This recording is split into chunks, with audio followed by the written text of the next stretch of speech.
नमस्कार दोस्तों, हर हर महादेव। वीणा Deepak Soni YouTube channel में आप लोगों का स्वागत है। नवरात्रि का चौथा दिन जो कि माँ कुष्मांडा को समर्पित है।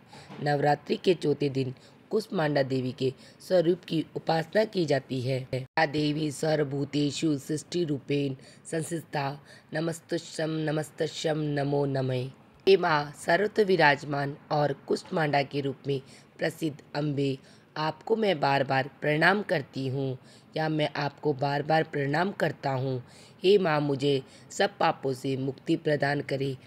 मैं अपनी मंद हल्की मुस्कान के द्वारा ब्रह्मांड को उत्पन्न करने के कारण इस देवी को कुष्मांडा नाम से अभिहित किया है। जब सृष्टि नहीं थी और अंधकार ही अंधकार था, तब इसी देवी ने अपने हास्य से ब्रह्मांड की रचना की थी। इसीलिए इसे सृष्टि की आदि स्वरूपा या आदि शक्ति भी कहा गया है।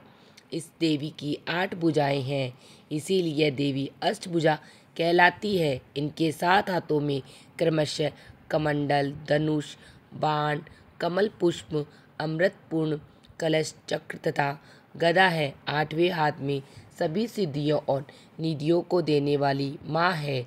इस देवी का वाहन सिंह है और इन्हें कुमंडे की बलि प्रिय है। संस्कृत में कुमंडे को कुष्मांड कहते हैं, इसीलिए इस देवी की को कुष्मांडा कहा जाता है। इस देवी का वास सूर्य मंडल के भीतर लोक में है। सूर्य लोक में रहने की शक्ति क्षमता केवल इन्हीं में ही है। इसीलिए इनके शरीर की क्रांति और प्रभा सूर्य की भांति ही दीप्तिमान है। इनके ही तेज से दशों दिशाएं आलोकित है। ब्रह्मांड की सभी वस्तुओं और प्राणियों में इन्हीं का तेज व्याप्त है। विधि विधान से माता कुष्मांडा की पूजा करने पर भक्त को कम समय में ही कृपा का सूक्ष्म भाव अनुभव होने लगता है। शुद्ध और पवित्र मन से नवरात्रि के चौथे दिन इस देवी की पूजा आराधना करनी चाहिए। इसी से भक्तों के रोगों और शोकों का नाश होता है तथा उसे आयु, यश, बल और आरोग्य मिलता है। यह देवी आदि व्याधियों से मुक्त करती है और उसे सुख, समृद्धि और उन्नति प्रदान करती है। अतः इस देवी की उपासना में भक्तों को सदैव तत्पर रहना चाहिए। माँ कुष्मांडा का मंत्र सुरास संपूर्ण कलशम रुधिरालुप्तम में है। प्रधानाम हस्त पद्माभ्याम कपशुमांडा शुभदास्तु में। हे माँ भगवती, भटक जाऊं कभी सही राह से तो मुझे सही रास्ता दिखा देना। वंदे वांछित कामार्थम चंद्रधाकृत शेखराम सिंहरूढ़ा अष्टभुजा कुष्मांडा यशस्विनी।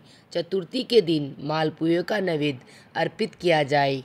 माता कुष्मांडा को मालपुए बेहद ही पसंद होते हैं, तो इन्हें चतुर्थी के दिन मालपुए अर्पित करना चाहिए और फिर उसे योग्य ब्राह्मण को दे देना चाहिए। इस अपूर्व दान से हर प्रकार का विघ्न दूर हो जाता है। माता कुष्मांडा की कथा दुर्गा सप्तशती के कवच में लिखा है। वह देवी जिनके उदर में त्रिवेद ताप युक्त संसार स्थित है, वह कुष्मांडा है। देवी कुष्मांडा इस चराचर जगत की अधिष्ठात्री है। जब सृष्टि की रचना नहीं हुई थी, तब उस समय चारों ओर अंधकार था। देवी कुष्मांडा, जिनका मुखकमंडल सैकड़ों सूर्य की प्रभा प्रदीप्त है, उस समय प्रकट हुई।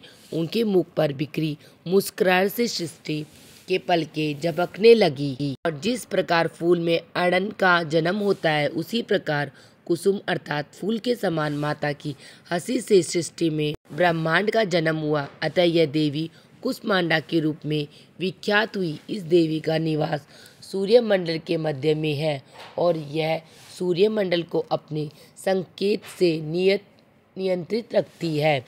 भक्तों, क्या आप जानते हैं कि कद्दू की बलि क्यों दी जाती है?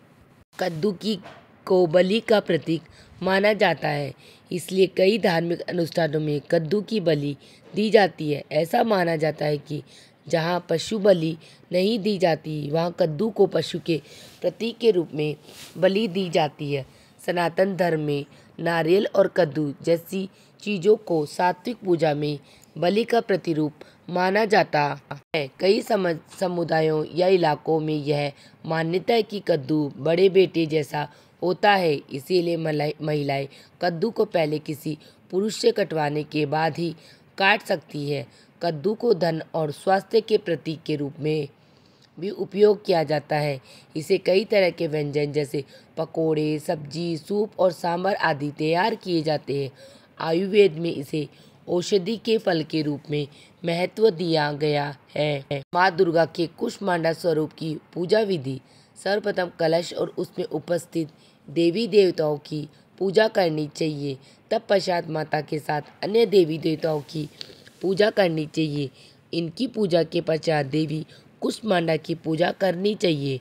पूजा की विधि शुरू करने से पूर्व हाथों में फूल लेकर देवी को प्रणाम करना चाहिए। इसके बाद व्रत पूजन का संकल्प लेकर वैदिक एवं सप्तशती मंत्रों द्वारा कुष्मांडा सहित समस्त स्थापित देवताओं की पूजा करें। इसमें आह्वान, आसन, पाद अर्घ, आचमन, स्नान, वस्त्र, सौभाग्य सूत्र, चंदन, रोली, हल्दी, सिंदूर, दुर्वा, बेलपत्र, आभूषण, पुष्पहार, सुगंधित द्रव्य, धूप, दीप, नैवेद्य फल, पान, दक्षिणा, आरती, पद दक्षिणा, मंत्र, पुष्पांजलि आदि करें। तत्पश्चात प्रसाद वितरण कर पूजन संपन्न करें। जय हो माँ कुष्मांडा की। मैं आप में नवरात्रि में सुनी जाने वाली माँ कुष्मांडा की अर्थात तारा रानी की व्रत कथा कहानी सुनाती हूँ। प्राचीन भारत में एक छोटे से गांव में तारा रानी नामक स्त्री अपने पति नरसिंह के साथ रहती थी। यह दंपति बहुत ही धर्मपरायण और भगवत थी। वे सदैव भगवान श्री राम और माँ दुर्गा की आराधना में लीन रहते थे। उनका विवाह प्रेम और विश्वास से भरा था और दोनों ने जीवन में हर कठिनाई का सामना साथ मिलकर किया। तारा रानी विशेष रूप से माँ दुर्गा की अनन्य भक्ति वह नवरात्रि का व्रत पूरी श्रद्धा और निर्मयों से रखती थी। माँ दुर्गा की कृपा से अपने परिवार की सुख शांति और समृद्धि की प्रार्थना करती थी। एक समय की बात है जब उनके राज्य पर एक शक्तिशाली शत्रु ने आक्रमण कर दिया। राजा ने सभी वीर पुरुषों को युद्ध में जाने का आदेश दिया। नरसिंह भी अपने देश की रक्षा के लिए युद्ध में जाने को तत्पर हो गए। तब तारा रानी को यह ज्ञात हुआ कि उनके पति को युद्ध में जाना होगा तो उनका हृदय विचलित हो उठा, परंतु उन्होंने अपने आंसुओं को रोका और अपने पति को साहस दिया। उन्होंने माँ दुर्गा की शरण में जाने का संकल्प लिया और प्रण किया, मैं नवरात्रि का कठोर व्रत करूंगी और माँ से अपने पति की कुशलता एवं विजय की प्रार्थना करूंगी। तारा रानी ने नवरात्रि का व्रत प्रारंभ किया। पहले दिन से ही वह माँ दुर्गा की पूजा में लीन हो गई। प्रतिदिन वह माँ की आरती करती, भजन गाती और पूरे मन से प्रार्थना करती। हर दिन की पूजा के बाद वह अपने पति की सुरक्षित लौटने की आस देकर दीप जलाती। इसी बीच युद्ध का संहार भीषण होता जा रहा था। राजा की सेना और शत्रु सेना के बीच भयानक संग्राम चल रहा था। नरसिंह मेहता पूरी वीरता के साथ युद्ध कर रहे थे, लेकिन दुर्भाग्यवश वे घायल हो गए। अष्टमी के दिन जब तारा रानी माँ दुर्गा के समक्ष भोग अर्पण कर रही थी, तभी एक संदेशवाहक आया और उसने यह दुखद समाचार दिया कि नरसिंह युद्ध में वीर गति को प्राप्त हो चुके हैं। यह सुनते ही वहां उपस्थित सभी स्त्रियां विलाप करने लगी, लेकिन तारा रानी अड़िग रही। उसने अपने आंसुओं को रोक लिया और कहा, जब तक माँ दुर्गा की पूजा पूर्ण नहीं होगी तब तक मैं अपने पति के अंतिम संस्कार के बारे में नहीं सोच सकती। माँ मेरी रक्षा करेगी, मुझे विश्वास है। नवमी की रात आई तो तारा रानी की भक्ति की सबसे बड़ी कठिन परीक्षा की रात थी।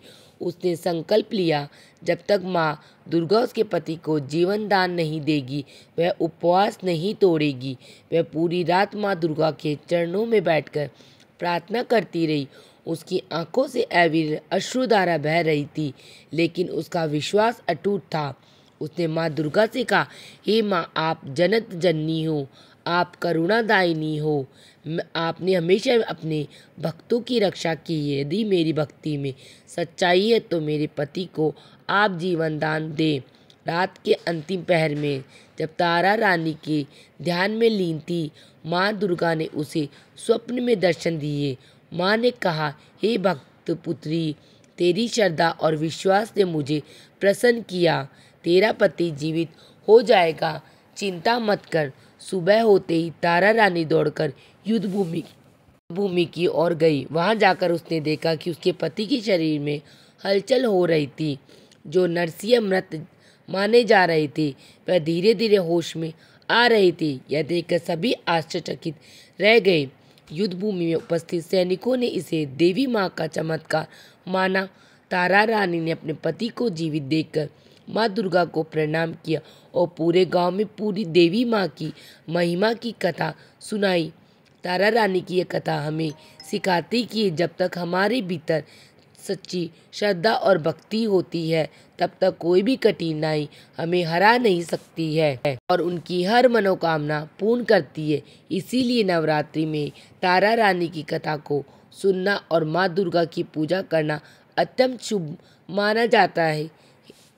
हे माँ, आप सदा दीन दुखियों पर दया का भाव रखती हो, अतः आप मुझ पर कृपालु बनी रहें। हे माँ लक्ष्मी, जैसे आप सारे संस्कार की माता है, वैसे ही मैं आपको अपनी माता समझता हूँ। हे शिवे, यदि आपको उचित प्रतीत होता हो तो मुझे अपने लोक में जाने की योग्यता प्रदान करे। हे देवी, मुझ पर दया करे। हे भगवान शिव की प्रिय पत्नी महिषासुर मर्दिनी पार्वती, आपकी जय हो, जो मनुष्य शांत भाव से पूर्ण रूप से मन को एकाग्र करके तथा इंद्रियों पर नियंत्रण कर नियम पूर्वक प्रतिदिन नवरात्रि का पाठ करता है। भगवती माँ लक्ष्मी उसके यहाँ सदा निवास करती है। उसके बंधु बांधव तथा शत्रुजन भी सदा उसी की सेवा में तत्पर रहते हैं। जय माता दी। साथ मेरी नवरात्रि के चौथे दिन की माँ कुष्मांडा की व्रत कथा कहानी समाप्त होती है। आप सबको मेरी कहानी कैसी लगी मुझे कमेंट बॉक्स में कमेंट करके ज़रूर बताना। वीडियो पसंद आई तो वीडियो को लाइक करना और चैनल को सब्सक्राइब करना, जिससे आने वाली वीडियो का नोटिफिकेशन आप लोगों को प्राप्त हो सके। वीडियो देखने के लिए आप सभी का धन्यवाद। हर हर महादेव। मिलते हैं नेक्स्ट वीडियो में।